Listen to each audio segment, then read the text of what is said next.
मेरा नाम गीतांजलि है और ये कहानी मेरी है। एक ऐसी लड़की की जिसने अपने माँ बाप की कमी छुपाने की कोशिश की, अपने भाई को सब कुछ समझा और फिर वही भाई अपनी जिद में मुझे एक ऐसी दुनिया में ले गया जहाँ मेरे सच की कोई कीमत नहीं थी। भाई ने अपनी मर्जी से अपने बॉस की बेटी से शादी की, ना कोई रिश्ता देखा ना बिरादरी, बस एक जिद थी कि वही लड़की मिले।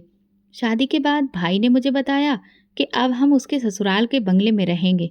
मैंने सोचा चलो ठीक है, भाई खुश है, शायद मुझे भी कोई प्यार, कोई इज्जत, एक नई बहन जैसा रिश्ता मिले।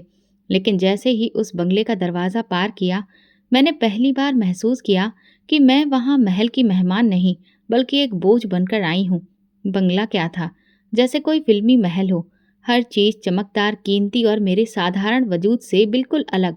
दीवारों पर अजीब सी खामोशी थी और फर्नीचर इतना कीमती कि उस पर बैठते हुए भी शर्मा जाओ। सोनिया कुछ और ही थी, उसके कपड़े, उसकी बातें और उसका लहजा, सब कुछ मेरे लिए नया और अजनबी था। पहले दिन ही अजीब सा गुजरा। मुझे लगा शायद थोड़ा वक्त लगेगा, फिर सोनिया मुझे अपना लेगी। लेकिन जैसे ही रात हुई, भाई और सोनिया मुझे बिना बताए कहीं बाहर चले गए। मैंने पूछा भी, कहाँ जा रहे हो भैया? तो सोनिया ने हंसते हुए कहा, कुछ वक्त अपने लिए भी रखना चाहिए, हर वक्त परिवार की जिम्मेदारियों में नहीं उलझना चाहिए।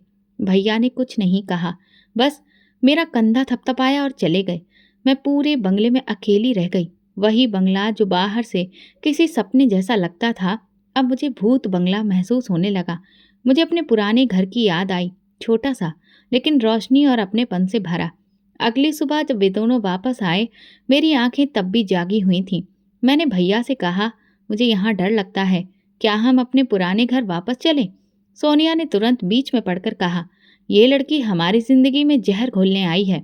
इसने अभी से ही अपनी नौटंकी शुरू कर दी है। भैया ने मेरी तरफ देखा और मैं उनकी आंखों में वो प्यार न देख सकी जो पहले होता था। उन्होंने कहा, गीतांजलि, नए माहौल को थोड़ा वक्त दो, तुम्हें आदत हो जाएगी। घर के कामकाज शुरू करो, तुम्हारा दिल लगने लगेगा। मैं चुप हो गई। किसी ने मेरे जज्बात नहीं समझे। सोनिया हर वक्त अपनी चीज़ों के बारे में बात करती थी, ब्रांड, पार्टी, महंगी घड़ियाँ, गाड़ियाँ। मेरे सादे से कपड़े, मेरी खामोशी, सब कुछ उसके लिए बर्दाश्त करना मुश्किल था। एक दिन उसने कहा, गीतांजलि, तुम्हारे कपड़े कितने सस्ते लगते हैं, बाजार से कुछ नया ले आती हूँ, लेकिन तुम पर वो भी जचेंगे नहीं। मैं चुप रही, क्योंकि मुझे एहसास हो गया था उससे कुछ भी कहने का कोई मतलब नहीं था, कुछ बदलने वाला नहीं था। मैं हर दिन कोशिश करती कि अपने भाई के पास रहूं, उसे अपनापन याद दिलाऊं, लेकिन वो हर दिन थोड़ा थोड़ा सोनिया का होता जा रहा था। एक दिन जब वे दोनों कहीं बाहर गए और मैं किचन में कुछ काम कर रही थी, तो मुझे महसूस हुआ कि ये महल सिर्फ दीवारों से भरा है। यहाँ कोई मेरे आंसू नहीं देखता, न सुनता है। मैंने वो रात भी अकेली गुजारी, दीवारों से बातें करते हुए, दिल को तसल्ली देते हुए। शायद अब मेरी असली परीक्षा शुरू हो चुकी थी।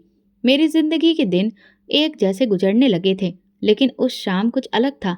मैं लॉन में कपड़े सुखा रही थी जब सोनिया फोन पर किसी से जोर जोर से बात कर रही थी। उसकी आवाज पूरे माहौल में गूंज रही थी, अनामिका आ रही है आज शाम, और मैं चाहती हूँ कि सब कुछ परफेक्ट हो, किसी नौकरानी की जरूरत नहीं, ये लड़की काफी है। मेरे हाथों में कपड़े थे, लेकिन दिल एक बार फिर से बोझिल हो गया। अनामिका शायद वही अमीर सहेली थी जिसकी चर्चा वो अक्सर करती थी। मुझे अंदाजा था कि आज फिर मैं मजबूर बनूंगी, कोई कोना पकड़ूंगी और खामोश बैठ जाऊंगी। शाम होते ही सोनिया ने गार्ड को भी छुट्टी दे दी। मैं हैरान थी, इतने बड़े बंगले में जहां दरो दीवार तक सोने जैसे चमकते हों, वहां सुरक्षा करने वाला भी ना हो। लेकिन सोनिया ने हंसते हुए कहा, आज की शाम खास है, अपने लोगों के साथ रहने में सुकून होता है। भैया तभी ऑफिस से घर आए। मैंने कुछ कहने की हिम्मत की, लेकिन वो इतनी जल्दी में थे जैसे सिर्फ सोनिया की मौजूदगी ही उनके लिए जरूरी हो। और फिर वे दोनों तैयार होकर निकले। सोनिया जाते जाते बोली, दरवाज़ा बंद कर लेना और किसी से बात ना करना। सोनिया की कोई सहेली नहीं आई, बल्कि वो तो खुद ही कहीं चली गई। दरवाज़ा बंद हुआ तो पूरा बंगला जैसे सांस रोक गया। मैं किचन में गई, बर्तन समेटे और फिर आंगन में आकर बैठ गई। आसमान पर हल्की हल्की बदलियां थीं, हवा में अजीब सी खामोशी थी, जैसे हर चीज मुझे घूर रही हो। रात के तकरीबन 9 बजे होंगे कि अचानक बिजली चली गई। एक लम्हे में पूरा बंगला अंधेरे में डूब गया। मैं चौंक कर उठी, दिल जोर जोर से धड़कने लगा। हाथों में टॉर्च नहीं थी। मोमबत्ती खोजने लगी, लेकिन हाथ दीवारों से टकराकर लौट आए। अंधेरे में सिर्फ अपनी सांसों की आवाज़ सुनाई दे रही थी। अचानक एक हल्की सी आवाज़ आई, शायद हवा से कोई दरवाज़ा खुला था। मैं एकदम पीछे हटी, दिल जैसे अजीब सा हो गया। मैंने दरवाजे की कुंडी जांची, वो बंद थी, लेकिन अंधेरा मुझे कैद कर चुका था। हर तरफ सन्नाटा और सनसनी, मोबाइल भी बंद, सिग्नल नहीं। मैंने खुद से कहा, बस गीतांजलि, हिम्मत रखो, कुछ नहीं होगा, भगवान तुम्हारे साथ है। लेकिन दिल मानने को तैयार नहीं था। कमरे के कोने में सिमट कर मैं बैठ गई, हाथों को आपस में जकड़ लिया, आंखें बंद की और माँ का चेहरा याद आया। उनकी गोद की खुशबू, वो नरम एहसास और वो लोरियां जो मुझे सुला दिया करती थीं, आज वो सब कितना दूर हो गया था। अगर वो होती तो शायद मैं इस तरह अकेली न होती। करीब 10:30 बजे दूर गेट की आवाज़ आई। मैं चौंकी, लेकिन हिलने की हिम्मत ना हुई। दरवाज़ा खुला, रोशनी आई। भैया और सोनिया वापस आ चुके थे। रोशनी के साथ ही जैसे मेरी सांस ठीक हुई। भैया ने मुझे कमरे के कोने में सिमटे हुए देखा और हैरानी से पूछा, ये क्या हालत है तुम्हारी? मैं कुछ न बोली। सोनिया ने हंसकर कहा, अंधेरे से डर गई, तुम्हारा बचपन अभी गया नहीं। मैं उनकी बातों पर कुछ ना कह सकी, बस आंखों में आंसू आ गए। भैया ने मुझे देखा, कुछ लम्हों को रुके, लेकिन फिर सोनिया की तरफ देख कर बोले, गीतांजलि, लाइट चली जाया करे तो छोटे मोटे कामों में खुद को व्यस्त रखा करो, दिमाग इधर उधर नहीं भटकेगा। मुझे लगा जैसे उनके लिए मेरा डर भी बेमतलब है, जैसे मेरी कोई हस्ती नहीं, कोई मायने ही नहीं। मैं खामोशी से अपने कमरे में गई, दरवाज़ा बंद किया और बिस्तर पर लेट गई। छत को घूरते हुए दिल में एक बात पक्की हो गई, ये बंगला, ये शान और शौकत, ये चमकदार जिंदगी मेरे लिए नहीं है। यहाँ सिर्फ खामोशियाँ ही मेरा साथ देंगी और मुझे खुद ही अपने आप को सहारा देना होगा। अगली सुबह आंख खुली तो सूरज की किरणें पर्दे से छनकर कमरे में आ रही थी, लेकिन अंदर का अंधेरा वैसा का वैसा था। कल रात सोनिया ने बताया था कि यूपीएस का सिस्टम खराब है, जल्दी ही ठीक करवा लेंगी, फिर लाइट जाने पर दिक्कत नहीं होगी। खैर, मैं चुपचाप तैयार हुई, नाश्ता बनाया और इंतजार किया कि कब भैया और सोनिया आएंगे। शायद आज वे मुझसे कुछ नरम सी बात करें। जब वे दोनों नीचे आए, मैंने हिम्मत करके कहा, भैया, मैं वापस अपने घर जाना चाहती हूँ। यहाँ का माहौल मेरे लिए नहीं है। मेरी आवाज़ धीमी थी, लेकिन दिल से निकली थी। सोनिया ने तुरंत बीच में पड़कर कहा, आंखों में वही तंज, वही जहर। ये लड़की रोज कोई ना कोई नया ड्रामा क्यों करती है? कभी अंधेरे से डरती है, कभी माहौल से तंग आ जाती है। मेरे होंठ सिल गए। मैंने भैया की तरफ देखा, शायद वे मेरे लिए कुछ कहें, लेकिन उन्होंने नजरें चुरा ली। सोनिया ने बात जारी रखी, मेरे और तुम्हारे रिश्ते के बीच एक दीवार है, और वो दीवार तुम्हारी ही बहन है। ये अगर यहाँ रही तो हम कभी खुश नहीं रह पाएंगे। भैया ने एक लंबी सांस ली, फिर धीरे से मेरी तरफ देखकर बोले, गीतांजलि, तुम बचपन से मेरे साथ रही हो, लेकिन अब तुम्हें खुद को बदलना होगा, वक्त के साथ चलना सीखो। सोनिया ठीक कहती है, कामों में व्यस्त रहोगी तो दिल भी लगेगा और शिकायत भी नहीं करोगी। मेरे अंदर कुछ टूट गया। उसी दिन शाम को सोनिया ने मुझे किचन के काम सौंप दिए। आज बिरयानी बनानी है, अच्छी सी, मेरे पापा आ रहे हैं, और हाँ, प्लेटें चमकनी चाहिए जैसे होटल में होती हैं। मैं बिना कुछ कहे काम संभाल लिया। हाथ चल रहे थे, दिल कहीं और था। रात को जब सोनिया के पापा आए, मैं खुद को कमरे तक ही समेट कर रखे हुए थी। बाहर खूब ठहाके लग रहे थे और मैं अपने कमरे में सिमटती जा रही थी। उस रात जब मैं बिस्तर पर लेटी तो नींद आंखों से गायब थी। दिल ने यही तय किया कि मैं खामोश रहूंगी, चुपचाप रहूंगी, लेकिन अपनी पहचान नहीं भूलूंगी, क्योंकि मैं बोझ नहीं, भाई की जिम्मेदारी थी जिसे उसने खुद से काट दिया। उस दिन के बाद मैंने खुद को कमरे तक ही सीमित कर लिया। किचन सफाई और छोटे मोटे काम, बस यही मेरी दुनिया रह गई। कभी कभार भाई सामने आता तो आंखों में एक लम्हे के लिए नरमी दिखती, लेकिन फौरन सोनिया की आवाज उस नरमी को रौंद देती। मैं जान चुकी थी कि अब मेरे रिश्ते, मेरा प्यार, मेरे शब्द सब बेमानी हो चुके हैं। उस सुबह सोनिया तैयार हो रही थी। कमरे में कीमती खुशबू बिखर चुकी थी, महंगी ज्वेलरी और कपड़ों का ढेर। मैं दरवाजे से हटकर दीवार से लगी खड़ी थी कि उसकी आवाज़ गूंजी, गीतांजलि, ड्राइंग रूम की धूल साफ कर दो, मेरी सहेलियां आ रही हैं, और हाँ, तुम सामने मत आना, तुम्हारी शक्ल देखकर उनका मूड खराब ना हो जाए। मैं धीरे से झाड़ू उठाई और अंदर चली गई। कमरा सजा हुआ था, कीमती पर्दे, महंगी कुर्सियाँ, शीशे की मेज। मैंने कपड़े से हर चीज़ झाड़नी शुरू की। दिल में बस एक ही प्रार्थना थी कि बस आज कोई और बेइज्जती ना हो। दोपहर तक सोनिया की सहेलियां आना शुरू हो गईं। हर कोई एक दूसरे से बढ़ चढ़कर तैयार और हर एक की बातों में दौलत की चमक थी। ठहाकों की आवाजें पूरे बंगले में गूंज रही थी। मैं किचन में थी कि एक सहेली ने पूछा, अरे ये नौकरानी कौन है तुम्हारी? बड़ी खामोश लगती है। सोनिया की आवाज आई, जैसे उसने यही लम्हा चुना था। हाँ, ये मेरी खास नौकरानी है। बिल्कुल खामोश रहती है और मेरा हुक्म बजाती है। अपने काम से काम रखती है। ज्यादा बोलती नहीं, बस काम करती है। मेरे हाथ में पानी का जग कांप गया। मैंने खुद को मजबूत किया और धीरे से कमरे में दाखिल हुई। टेबल पर पानी रखते हुए मेरी नजरें सहेलियों से मिली। उनके चेहरों पर अजीब सी मुस्कुराहट थी, जैसे मेरी हैसियत पर वे खूब लुत्फ उठा रही हों। मैं वहीं खड़ी होकर बोली, मैं नौकरानी नहीं हूँ, मैं सोनिया की ननद हूँ, इस घर के मालिक की बहन।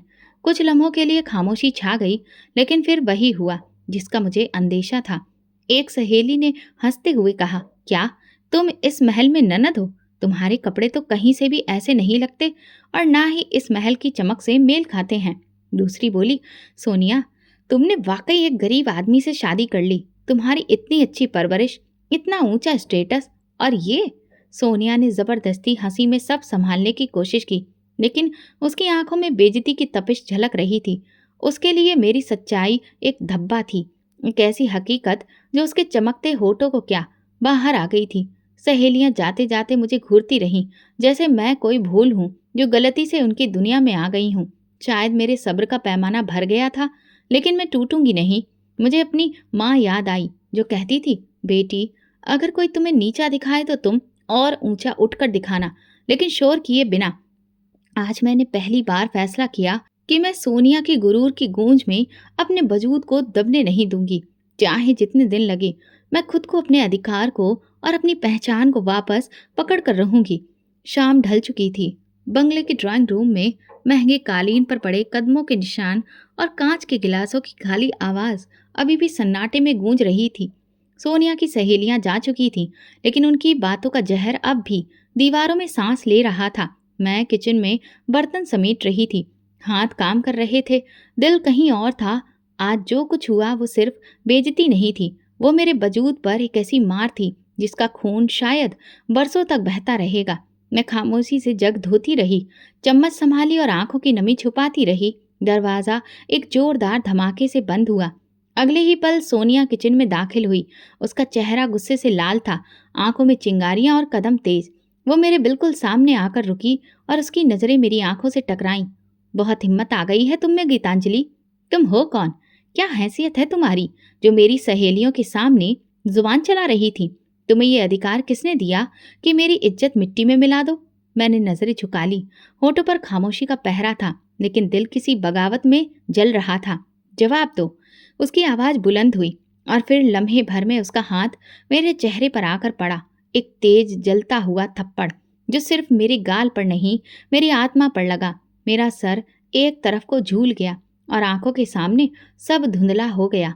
एक पल को लगा जैसे वक्त थम गया हो। बर्तनों की आवाज रुक गई, हवा रुक गई और मैं बस वहां खड़ी रही। अपनी औकात में रहो, वो चिल्लाई। ये तुम्हारा घर नहीं है, ना ही तुम कोई खास हो, बस एक बोझ हो जो हमने तरस खाकर रख लिया है। आइंदा जुबान खोली तो। मैंने धीरे से नजरें उसकी तरफ उठाई। कुछ लम्हों के लिए वो ठिठक गई।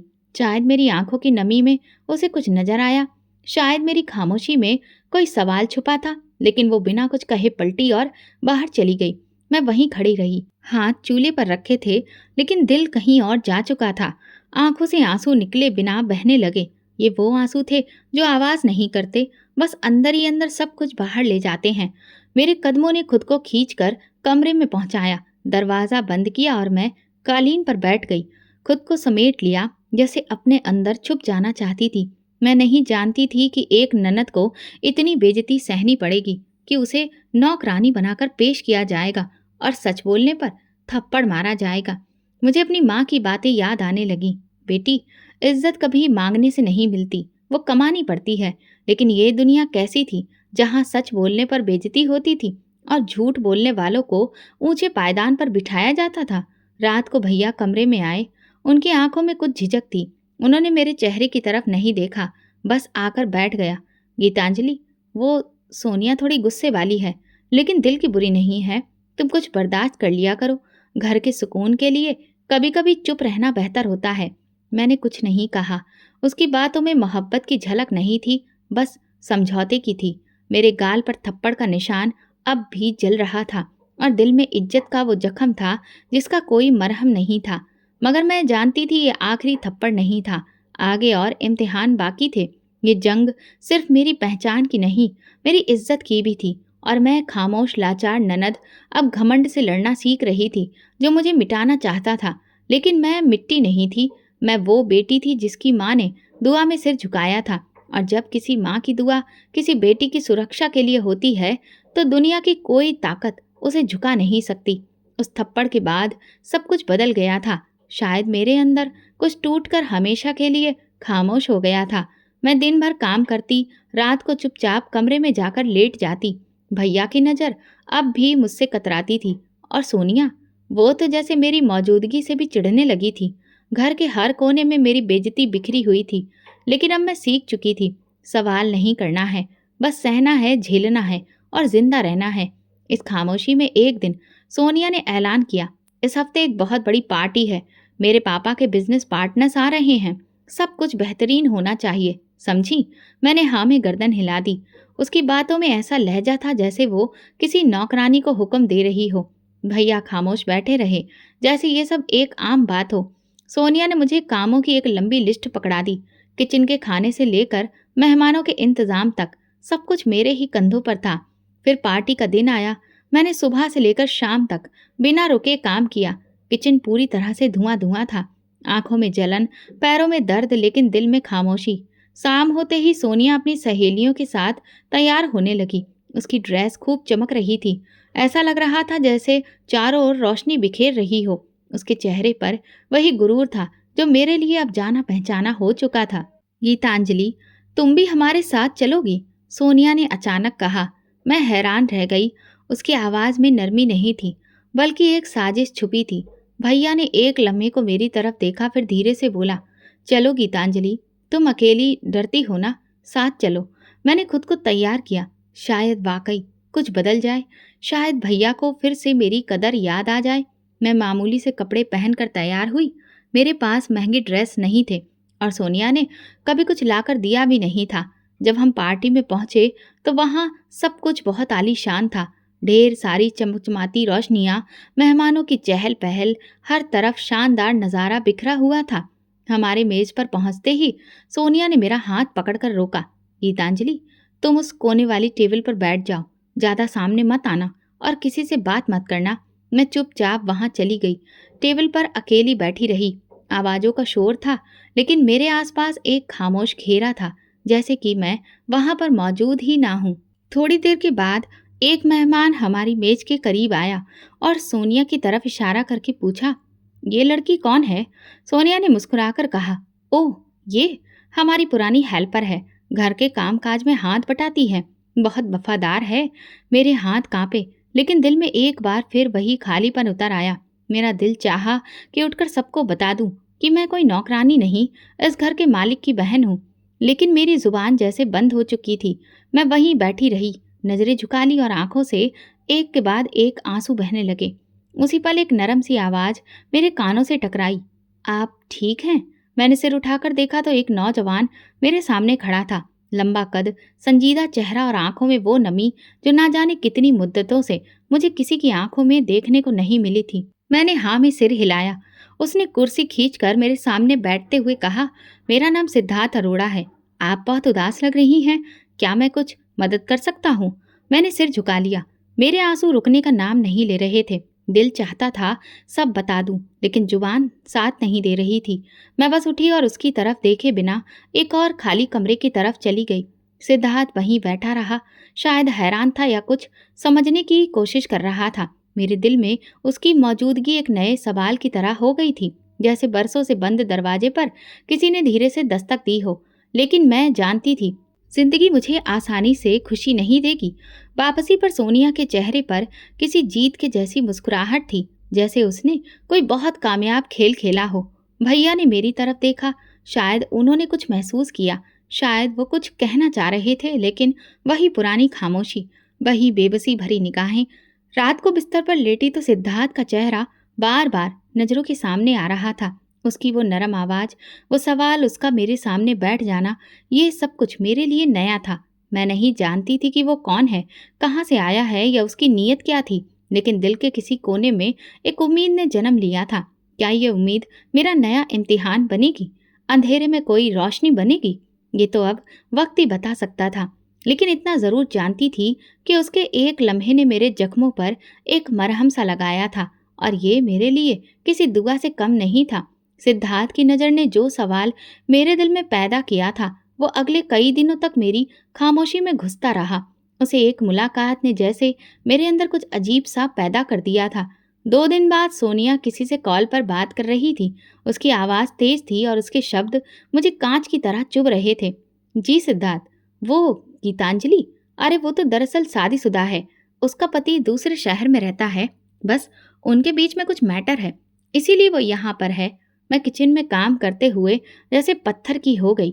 मेरे हाथों में बर्तन थे, लेकिन दिल में जैसे कोई तेज दर्द उठा। सोनिया ने झूठ बोला था, बिना पलक झपकाए, बिना किसी सोच समझ के।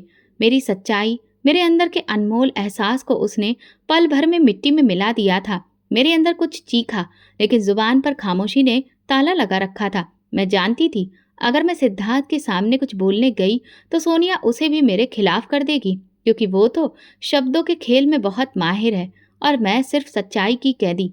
उसी दिन मैंने भैया से बात करने की ठानी। वो ड्राइंग रूम में बैठे थे, चेहरे पर वही थकान, जैसे जिंदगी के असली रंग उनकी नज़रों से गायब हो चुके हों। भैया, मुझे आगे पढ़ना है, मैं अधूरी हूँ, मेरी पढ़ाई पूरी नहीं है, अगर आप मेरा एडमिशन करवा दें। उन्होंने मेरी तरफ देखा, कुछ कहना चाहा, मगर सोनिया की आवाज़ पीछे से आई। पढ़ाई?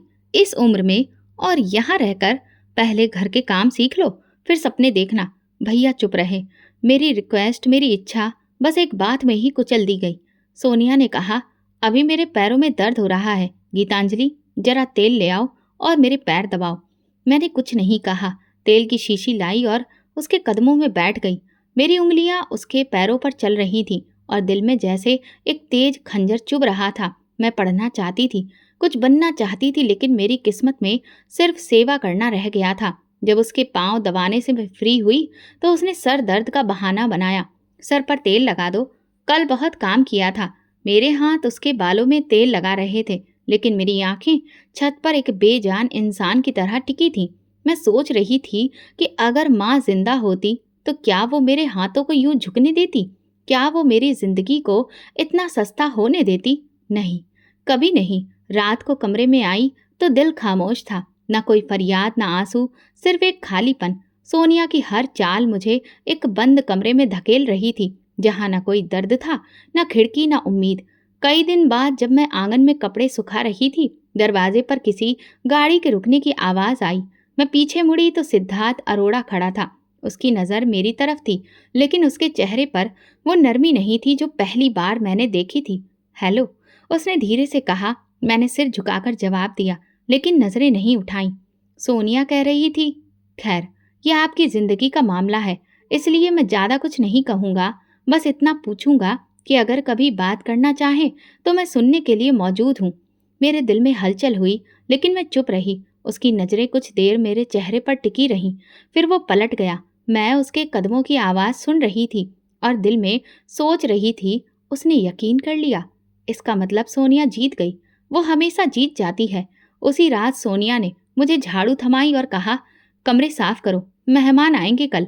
और हाँ, अगर कोई पढ़ाई का सपना फिर देखा ना तो याद रखना, तुम्हारा यहाँ रहना भी मुश्किल हो जाएगा। मैंने कुछ नहीं कहा, झाड़ू पकड़ ली। आज मेरी बातों का वजन नहीं था, ना ही मेरी इच्छाओं की कोई कद्र, लेकिन अंदर ही अंदर एक तूफान उठ रहा था। सब्र की वो गहराई जहाँ कुछ सांसें दम तोड़ देती हैं और कुछ नई ताकत बन जाती हैं। मैं वही नंद थी जिसे नौकरानी बनाया जा रहा था, जिसके सिर पर झूठ का पर्दा डाल दिया गया था। लेकिन मेरा सच एक दिन बोलेगा, क्योंकि जो दिल भगवान के पास हो उसका सब्र जवाब नहीं देता। शाम के उस सुनहरे बंगले की दीवार पर अंधेरा गहराता जा रहा था और मेरी दुनिया की कालिख कुछ और बढ़ गई थी। सिद्धार्थ की खामोश नजरों का बोझ अभी तक मेरे दिल पर मौजूद था। उसने कुछ नहीं कहा, लेकिन उसकी खामोशी में भी एक फैसला छुपा था। वो सोनिया की बात मान चुका था।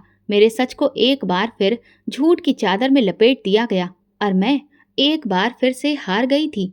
उसी रात मैं डिनर टेबल लगाने में व्यस्त थी। भैया ऑफिस से देर से आए थे और सोनिया हमेशा की तरह बनने संवरने में लगी हुई थी। मैंने खाना लगाया, फिर खुद भी एक प्लेट निकालकर खामोशी से एक तरफ बैठ गई।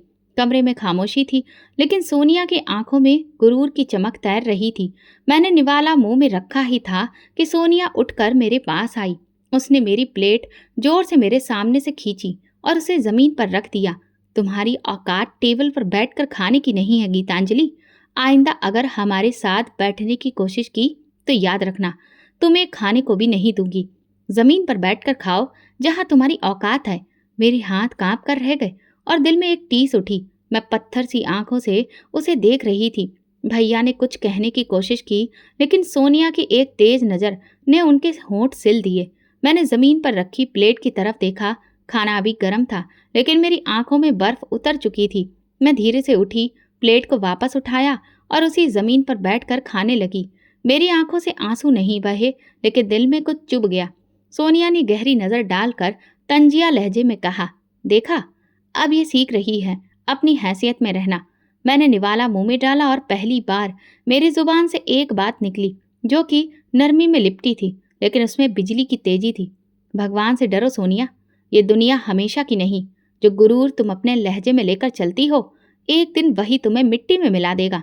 तुम्हें तुम्हारी दौलत का बड़ा घमंड है ना, लेकिन जिस भगवान ने तुम्हें यहाँ तक पहुँचाया है, वो एक पल में सब कुछ वापस ले सकता है। कमरे में एकदम खामोशी छा गई। भैया ने चौंक कर मेरी तरफ देखा। सोनिया के चेहरे पर पल भर के लिए हैरानी आई, लेकिन वो तुरंत हंसकर बोली, अच्छा, तो तुम मुझे नसीहत दोगी? ये दौलत, ये बंगला, ये शान और शौकत, ये सब मेरे खून में है। मेरे बाप भी अमीर थे, मेरे दादा भी, और मेरी आने वाली नस्ल भी। तुम्हारी सस्ती बातों से मुझे कोई फर्क नहीं पड़ता। तुम बस अपनी जुबान बंद रखो और काम करती रहो। मैं खामोशी से जमीन पर बैठी प्लेट खत्म करती रही। अब खाने का जायका महसूस नहीं हो रहा था। हारने वाला मेरे अंदर जहर भर रहा था, लेकिन दिल में एक गहरी थकान थी। साथ में एक अजीब सी तसल्ली भी थी। मैं जानती थी कि जो कुछ मैंने कहा वो मेरे दिल की गवाही थी और वो गवाही जरूर सुनी जाएगी। उस रात जब कमरे में आई तो कमरे की हवा बदली बदली सी लगी। महसूस हुआ सोनिया की आवाज़ अब भी बाहर से आ रही थी। कभी फ़ोन पर बात करते करते वो हंसती, लेकिन मेरे अंदर एक अजीब सी खामोशी थी। मैं चुपचाप बैठकर अपने भगवान को याद करने लगी। अगर मैं गलत हूँ तो मुझे सजा देना, लेकिन अगर मैं सही हूँ तो फिर मेरा सच दुनिया के हर झूठ से बुलंद कर देना। मुझे पता ही नहीं चला कि कब मेरी आंख लग गई और मैं नींद में भी प्रार्थना करती रही। दिल के किसी कोने में एक हल्की सी रोशनी जाग गई थी, जैसे कोई अदृश्य हाथ मेरे माथे को छू रहा था। अंदर ही अंदर एक यकीन बढ़ रहा था कि घमंड जब हद से ज्यादा बढ़ता है तो इंसाफ खुद ब खुद दरवाजा खटखटाने आता है, और मैं उसके दरवाजा खुलने का इंतजार कर रही थी। अगली सुबह वही खामोश दीवारें, वही चेहरे, वही मेरे वजूद को नज़रअंदाज करने की आदत। सोनिया के अंदाज में अब नरमी तो दूर की बात, इशारों में भी जहर शामिल होता जा रहा था। उसके शब्दों में नफरत भरी थी, जैसे कि वो अपमानित हो कि मैं पूरी तरह उसकी मर्जी की गुलाम नहीं हूँ, और उसने मेरे सब्र को मेरी कमजोरी समझ लिया था। उसी दिन सुबह के वक्त सोनिया अपनी माँ के घर से लौटी। उसके साथ एक नन्हा सा कुत्ता था, सफेद रंग का, जिसकी गर्दन में नीले रंग का रिबन बंधा था और आंखों में वही गुरूर था जो उसकी मालकिन की नजरों में देखा जा सकता था। ये ब्राउनी है, मेरा बच्चा, सोनिया ने सबको बताया। अब ये भी इसी घर का हिस्सा है और जो इस घर में रहेगा उसको मेरे ब्राउनी की देखभाल करना सीखना होगा। भैया ने बिना कुछ कहे सिर हिला दिया। मैं चुप खड़ी रही, कुत्ते को देखती रही। जब वो सोफे पर चढ़कर मेरी तरफ घूरने लगा तो जैसे मुझे लगा कि वो जान गया है कि मैं इस घर में सबसे कमतर हूँ। शाम को जब सब खाने के मेज पर बैठे, मैं हमेशा की तरह अलग कोने में जमीन पर बैठी अपनी थाली में निवाला बना रही थी कि सोनिया की नजरें बार बार मुझ पर थीं। उसके चेहरे पर एक अजीब सी चमक थी, जैसे वो कुछ सोच रही हो। अचानक उसने सीटी बजाई और ब्राउनी को आवाज़ दी, आओ बेटा, ज़रा हमारी गीतांजलि की मोहब्बत भी चख लो। मैंने चौंक कर उसे देखा। ब्राउनी मेरे पास आया। उसने मेरी प्लेट की तरफ मुंह बढ़ाया। मैं पीछे हटाना चाहती थी, लेकिन सोनिया ने हाथ के इशारे से उसे बढ़ने दिया। कुत्ता प्लेट के करीब आया और एक झटके में उसने मेरे निवाले को खाना शुरू कर दिया। मेरी आंखों के सामने अंधेरा छा गया। मैं एक पल को खुद को संभालने की कोशिश करने लगी, लेकिन दिल जैसे किसी ने निचोड़ दिया हो। वो प्लेट जिसमें मेरी इज्जत थी, जहां मेरे भगवान की दी हुई रोटी थी, उसे इस कुत्ते के झपट जाने से गंदा कर दिया गया था और मैं बस तमाशा बनकर रह गई थी। सोनिया ने ठहाका लगाया, मेरे ब्राउनी का झूठा खा लो, शायद तुम्हारे अंदर थोड़ा कायदा आ जाए। देखो ना, ये भी मेरे टुकड़ों पर पलता है और मेरे कदमों में बैठकर अपनी दुम हिला पाता है। तुम भी इसकी तरह एहसान मानना सीखो। मेरे हाथ कांपने लगे। मैंने प्लेट एक तरफ सरकाई और धीरे से कहा, ये तुमने अच्छा नहीं किया। क्या बोली? उसकी आवाज़ बुलंद हो गई। अब तुझे मेरे कुत्ते से भी तकलीफ है? तू इस घर में रहती हो, खाती हो और जुबान चलाती हो। मैंने आंखें बंद की। दिल में एक भारी तूफान लिए खामोश थी। मैं चाहती थी कि सब कुछ ठीक हो जाए, सब कुछ बता दूं, भैया को, सिद्धार्थ को और इस दुनिया को। लेकिन मैं जानती थी कि मेरे शब्द अभी सुने नहीं जाएंगे। मुझे अभी सब्र करना था, क्योंकि कुछ इम्तिहान अभी पूरे नहीं हुए थे। मैं उठी और प्लेट वहीं छोड़ दी। कमरे से निकलते वक्त मेरी आंखों में आंसू नहीं थे, लेकिन आत्मा पर बोझ भर चुका था। मैं भगवान को याद करके रोने लगी। मेरे अंदर का शोर बढ़ रहा था, लेकिन मैंने उसे शांत करने की कोशिश की। मैं जानती थी कि मेरी लाचारी अब चरम सीमा पर पहुंच चुकी थी, जहां इससे ज्यादा बेइज्जती और क्या हो सकती थी कि मेरी थाली में कुत्ता खाए और मैं कुछ ना कह सकूं। ना तो आंखें नम हुई, ना कोई शब्द मेरे दिल को तसल्ली देने आया। कुत्ते के झूठे निवाले ने मेरी इंसानियत को ऐसा कुचला था, जैसे कोई राह चलते पत्थर को ठोकर मारकर आगे बढ़ जाए। मगर मैं अभी भी वही गीतांजलि थी, खामोश, सब्र करने वाली और यकीन से बंधी हुई। अगली सुबह रोजाना के मुकाबले और भी ज्यादा मैं खामोश थी। मैं नाश्ते की तैयारी कर चुकी थी।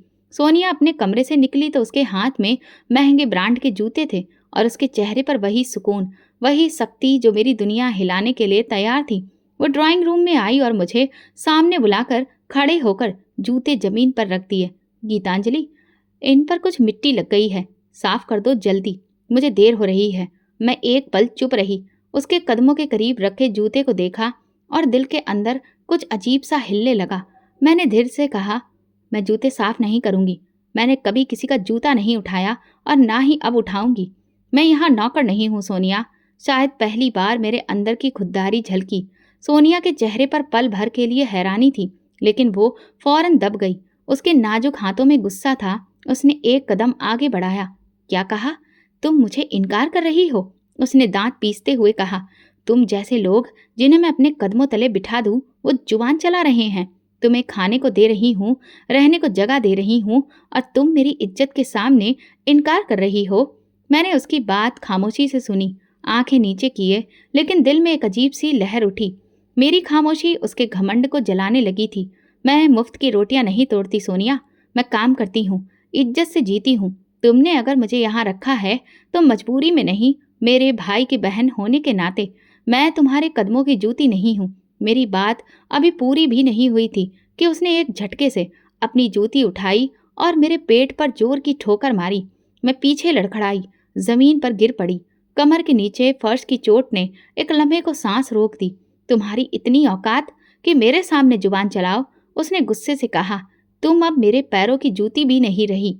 तुम तो वो मिट्टी हो जो मैं रोज अपने कदमों से रौंदती हूँ। तो अब तुम्हें अपनी औकात याद दिलानी पड़ेगी। मेरी सांसें उखड़ गईं, लेकिन मैं खामोश रही। दिल से एक आह निकलने वाली थी, लेकिन मैंने उसे अंदर ही रोक लिया।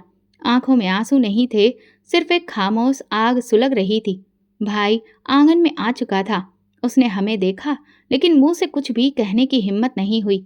उसकी आंखें किसी बुझी हुई रोशनी की तरह झुकी थी और वो बस पलट गया। उसे देखकर एक बार फिर मुझे यकीन हो गया कि मेरे साथ कोई नहीं खड़ा है सिवाय मेरे भगवान के। मैं धीरे से उठी, फर्श से खुद को सहारा दिया और सीधे जाकर कमरे में बंद हो गई। पीछे सोनिया की आवाज आ रही थी, इस ठोकर से याद रखो, इस दिन को गीतांजलि, अब अगर कभी आंख दिखाई तो बाहर निकाल दूंगी। दरवाज़ा बंद करके मैं कमरे के अंधेरे में बैठ गई। न कोई शिकवा, न कोई फरियाद। पूरे शरीर में दर्द था और दिल में बस एक ही सवाल, आखिर भगवान कब मेरे लिए अदालत का दरवाज़ा खुलेगा? कब ये जुल्म रुकेंगे? अब मैं हर पल इंसाफ के लम्हे गिन रही थी। हर सांस, हर जख्म, हर आंसू मेरा इंतजार कर रहा था, क्योंकि मेरा यकीन अब पक्का हो चुका था कि जो जमीन पर गिराया जाए उसे आसमान से उठाने वाला मौजूद होता है। मैं अच्छे से जानती थी कि जूते और ठोकरें इंसान को नहीं, वक्त को बदलती हैं, और अब वक्त बदलने वाला था। अगली सुबह मौसम काफी ठंडा था। आसमान पर हल्के हल्के बादल छाए थे। सोनिया के अंदाज में जैसे कोई नया तूफान छू गया था। उसकी आंखों में कुछ और ही तमाशा करने की चमक थी। मैं सब महसूस कर रही थी, लेकिन फिर भी चुपचाप अपने काम में लगी रही। यही मेरी आदत बन चुकी थी, खामोशी से मेहनत करना। अचानक मुझे लगा जैसे किसी ने मेरे गले में कोई फंदा डाल दिया हो। जैसे ही मैं पलटी, देखा तो सोनिया मेरे पीछे खड़ी थी और उसके हाथ में चमड़े का एक पट्टा था, वही जो वो अक्सर ब्राउनी अपने पालतू कुत्ते के लिए लाती थी। वो मेरे गले में पट्टा डालने की कोशिश कर रही थी। नहीं, वहां पर भैया नहीं थे, न कोई और जो ये तमाशा देखकर कुछ कह सके। दीवारें बस इस जुल्म की गवाह बनी बैठी थी। बोलो गीतांजलि, आज मेरी बात काट कर दिखाओ, वरना ये पट्टा तेरे गले से कभी नहीं निकलेगा। उसकी आवाज अब दहाड़ में बदल चुकी थी। मेरी आंखों से आंसू बहने लगे। जुबान बंद थी, गला सूख गया था, लेकिन दिल अंदर ही अंदर चिल्ला रहा था। मैं इंसान थी, मगर मेरे साथ जानवर के जैसा सुलूक किया जा रहा था। सोनिया ने मुझे उस लम्हे में मेरी तमाम हदों से गिरा दिया था। बेइज्जती की वो आखिरी सीढ़ी थी जिस पर मैं खड़ी थी, और नीचे सिर्फ अंधेरा था। मैं कल से पट्टा हटाने की कोशिश करती रही, मगर वो मजबूती से बंधा था। सोनिया ने ठहाका लगाया। अब समझी अपनी जगह। ये पट्टा तेरे गुरूर के लिए है, तेरी जुबान के लिए और तेरे सपनों के लिए। तेरी यही औकात है गीतांजलि। मैं वहीं जमीन पर गिरी पड़ी रही।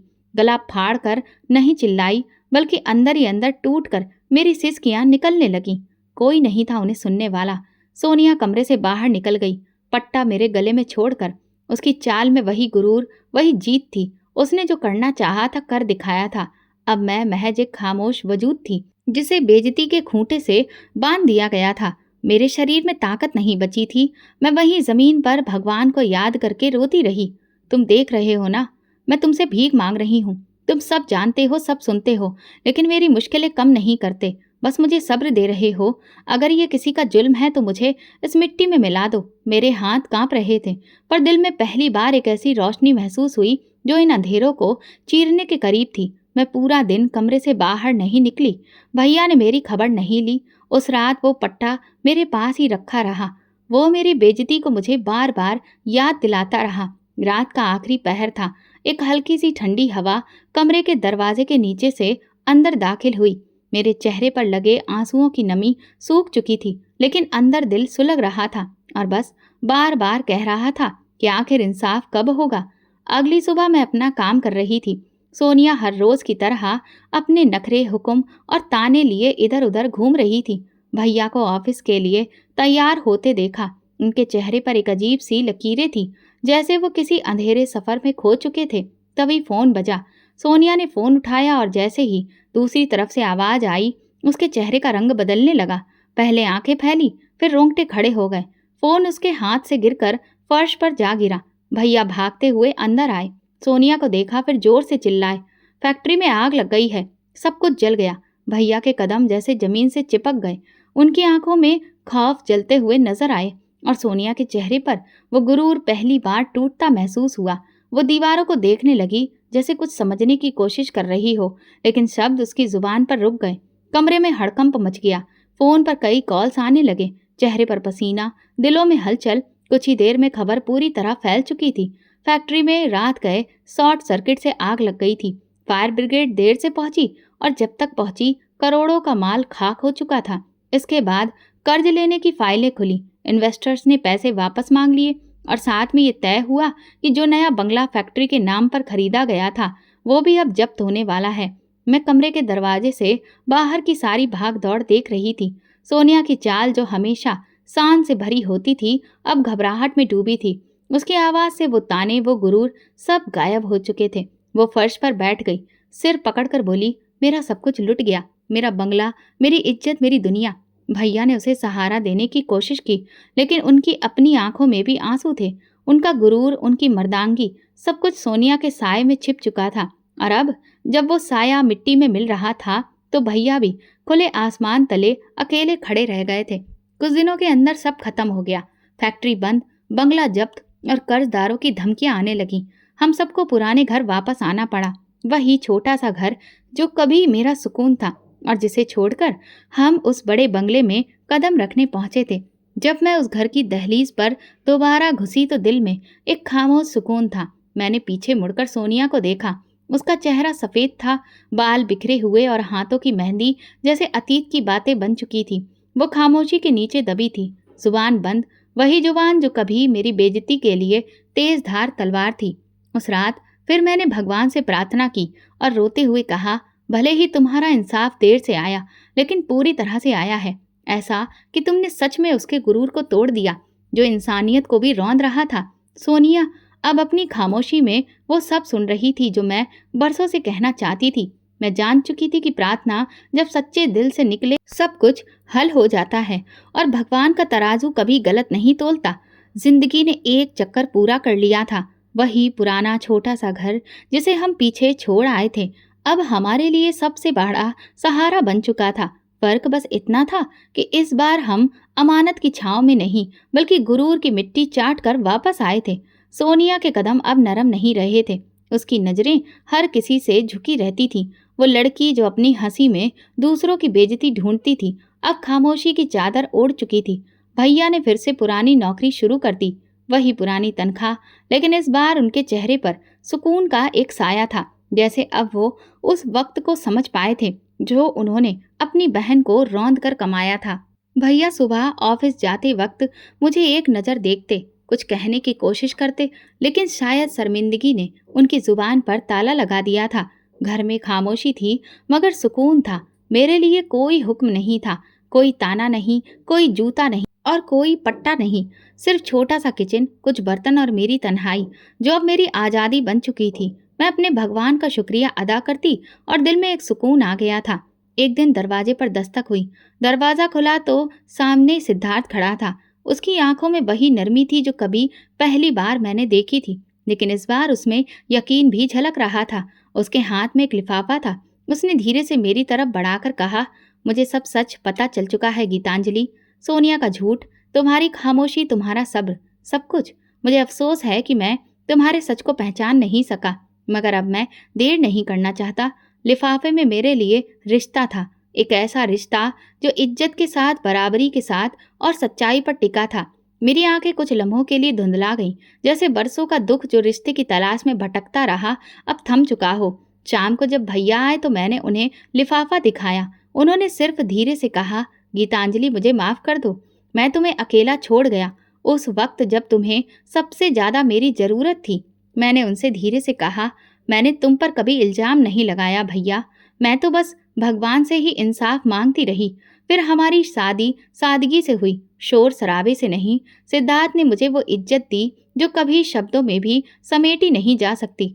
उसकी माँ ने मुझे अपनी बेटी जैसा बनाया और उनके घर में पहली बार मुझे ये महसूस हुआ कि मैं भी कोई वैल्यू रखती हूँ, कि मेरी बात का भी कोई मोल है, मेरे वजूद की भी कदर है। जिंदगी एक नया रंग ले चुकी थी। मैं अब सिर्फ गीतांजलि नहीं थी, मैं वो औरत थी जो वक्त की ठोकरें खाकर मजबूत हुई थी, जिसने बेइज्जती के अंधेरे में रहकर रोशनी का रास्ता खुद तलाश किया था। एक रोज मैं अपनी नई जिंदगी के आंगन में बैठी प्रार्थना कर रही थी कि दरवाजे पर किसी की आहट हुई। बाहर निकली तो सोनिया खड़ी थी। उसके कपड़े बिल्कुल सादे सिंपल थे, आंखें बुझी हुई और हाथ कांप रहे थे। गीतांजलि, उसकी आवाज़ टूटी हुई थी, मैं बस ये देखने आई थी कि तुम खुश हो। मैंने उसकी तरफ देखा, चुपचाप। दिल में कुछ टूटा नहीं, कुछ जला नहीं, बस एक ठंडी सांस आई। मैंने धीरे से कहा, हाँ बहुत खुश हूँ, क्योंकि मेरे भगवान ने देर की लेकिन अंधेर नहीं किया। जब कोई अपने भगवान के सामने सर झुकाता है तो दुनिया वालों का गुरूर खुद ही झुक जाता है। सोनिया की आंखों से आंसू बहने लगे। वो पलटकर चली गई और मैं दरवाजे पर खड़ी उसकी धीमी चाल को देखती रही। ये कहानी खत्म नहीं हुई थी। मैं अब एक निशान बन चुकी थी, उन औरतों के लिए जो जुल्म सहकर भी जुबान बंद रखती हैं, उन लोगों के लिए जो सच को दबाने की कोशिश करते हैं, उन दुआओं के लिए जो बंद कमरों में मांगी जाती हैं, और इंसाफ के लिए जो एक आवाज़ बनकर आसमानों से उतरती है। मैं गीतांजलि हूँ और ये मेरी सच्ची कहानी है। दोस्तों, अगर आपको हमारी कहानी पसंद आई हो तो प्लीज़ कमेंट करके ज़रूर बताइए, और इस वीडियो को ज़्यादा से ज़्यादा लाइक और शेयर ज़रूर करिए। अगर आप चैनल पर नए हैं तो सब्सक्राइब करें और नोटिफिकेशन बेल दबाएं ताकि अगली अपडेट सबसे पहले आपको मिले। धन्यवाद।